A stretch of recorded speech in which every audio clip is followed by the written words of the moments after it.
श्री राधा वल्लभ श्री हरिवंश। आज हमारे श्रीमद् भागवत का 111वां पाठ है।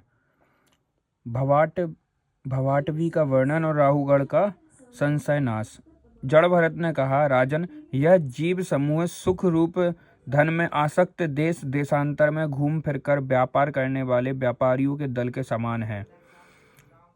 इसे माया ने दुस्तर निवृत्ति मार्ग में लगा दिया है, इसलिए इसकी दृष्टि सात्विक, राजस और तामस भेद से नाना प्रकार के कर्मों पर की ही जाती है।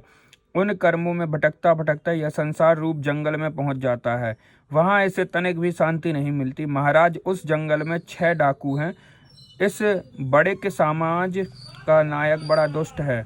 उसके नेतृत्व में जब यह वहां पहुंचता है तब ये लुटेरे बलात्कार से इसका सब माल मत्ता लूट लेते हैं तथा भेड़िए जिस प्रकार भेड़ों के झुंड में घुसकर उन्हें खींच ले जाते हैं, इसी प्रकार इसके साथ रहने वाले गीदड़ भी इसे असावधान देखकर इससे धन को इधर उधर खींचने लगते हैं। वह जंगल बहुत सी लता, घास और झाड़ झंगाड़ के कारण बहुत दुर्गम हो रहा है। उसमें तीव्र डांस और मच्छर इसे चैन नहीं लेने देते।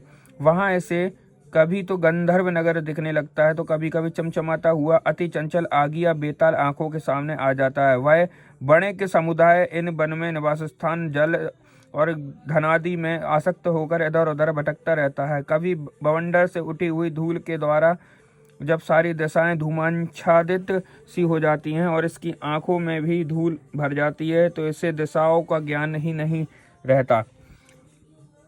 कभी इसे दिखाई न देने वाले झींगरों का कर्णकटु शब्द सुनाई देता है तो कभी उल्लुओं की बोली से इसका चित्त व्यथित हो जाता है। कभी इसे भूख सताने लगती है तो यह निंदनीय वृक्षों का ही सहारा टटोलने लगता है। कभी प्यास से व्याकुल होकर मृग तृष्णा की ओर दौड़ने लगता है। कभी जलहीन नदियों की ओर जाता है। कभी अन्न न मिलने पर आपस में एक दूसरे के भोजन प्राप्ति की इच्छा करता है। कभी दावानल में घुसकर अग्नि से झुलस जाता है तो कभी यज्ञ लोग इससे प्राण खींचने लगते हैं तो यह खिन्न होने लगता है। कभी अपने से अधिक बलवान लोग इसका धन छीन लेते हैं तो यह दुखी होकर शोक और मोह से अचेत हो जाता है।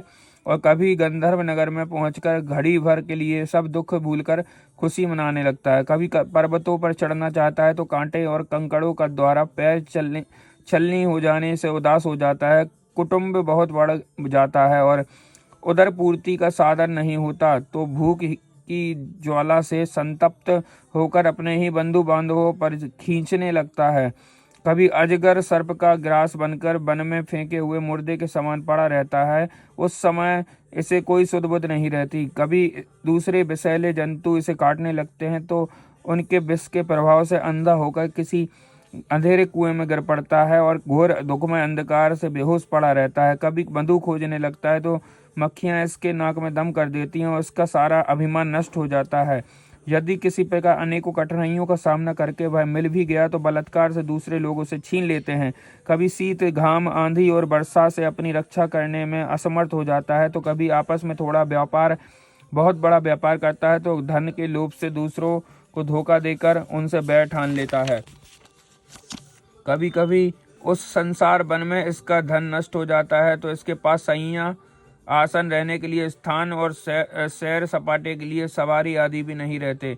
तब दूसरों से याचना करता है। मांगने पर भी दूसरों से जब उसे अभिलषित वस्तु नहीं मिलती तब पराई वस्तुओं पर अनुचित दृष्टि रखने के कारण इसे बड़ा तिरस्कार सहना पड़ता है।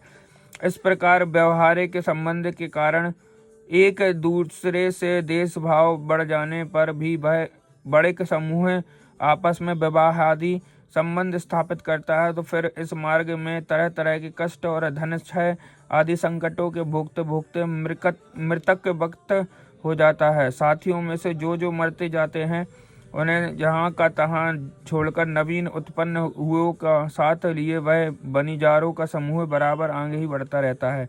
वीरवर, उनमें से कोई भी प्राणी ना तो आज तक वापस लौटा और ना किसी ने इस संकटपूर्ण मार्गों को पार करके परमानंदमय योग की ही शरण ली है। जिन्होंने बड़े बड़े दिक्कत पालों को जीत लिया है वे धीर वीर पुरुष से भी पृथ्वी में यह मेरी है ऐसा अभिमान करके आपस में बैर ठान कर संग्राम भूमि में जूझ जाते हैं तो भी उन्हें भगवान विष्णु का वह अविनाशी पद नहीं मिलता जो बैरहीन परमहंसों को प्राप्त होता है। इस भवाटवी में भटकने वाला यह बनिजारों का दल कभी किसी लता की डालियों का आश्रय लेता है तो उस पर रहने वाले मधुर भासी पक्षियों के मुंह में फंस जाता है, कभी सिंहों के समूह से भय मानकर बगुला, कंक और गिद्धों से प्रीति करता है। जब उनसे धोखा उठाता है तब हंसों की पंक्ति में प्रवेश करना चाहता है, किंतु उसे उनका आचार नहीं सुहाता, इसलिए बानरों में मिलकर उनके जाति स्वभाव के अनुसार दाम्पत्य सुख में रत रहकर विषयों से इंद्रियों को तृप्त करता रहता है और एक दूसरे का मुख देखते देखते अपनी आयु को अवधि को भूल जाता है। वहां वृक्षों की क्रीड़ा करता हुआ पुत्र और स्त्री के स्नेह पास में बन जाता है। इसमें मैथुन की वासना इतनी बढ़ जाती है कि तरह तरह के दुर्व्यवहारों से दीन होने पर भी यह विवश होकर अपने बंधन को तोड़ने का साहस नहीं कर सकता। कभी असावधानी से पर्वत की गुफा में गिरने लगता है तो उससे रहने वाले हाथी से डरकर किसी लता के सहारे लटका रहता है।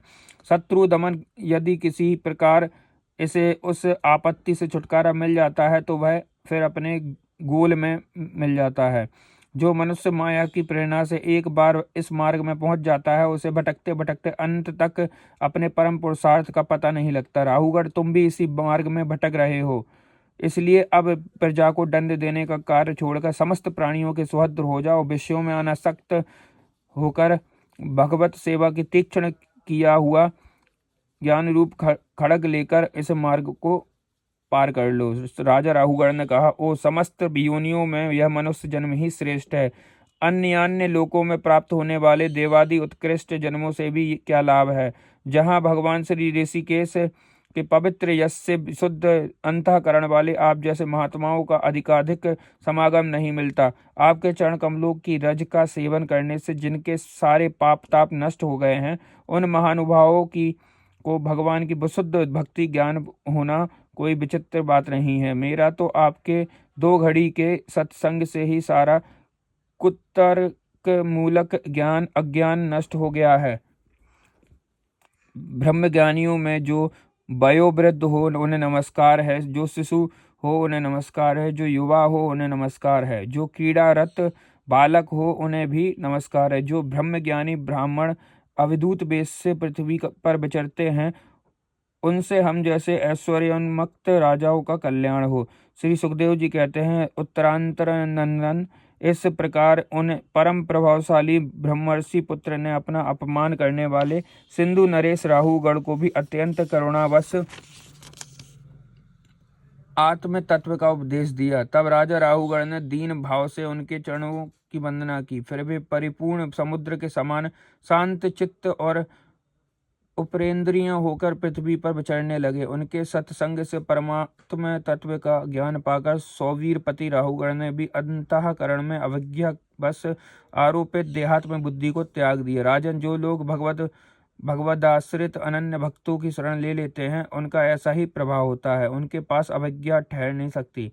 श्री राजा परीक्षित ने कहा, महाभागवत मुनि श्रेष्ठ, आप परम विद्वान हैं। आपने रूपकादि के द्वारा अप्रत्यक्ष रूप से जीवों के लिए संसार रूप मार्ग का वर्णन किया है।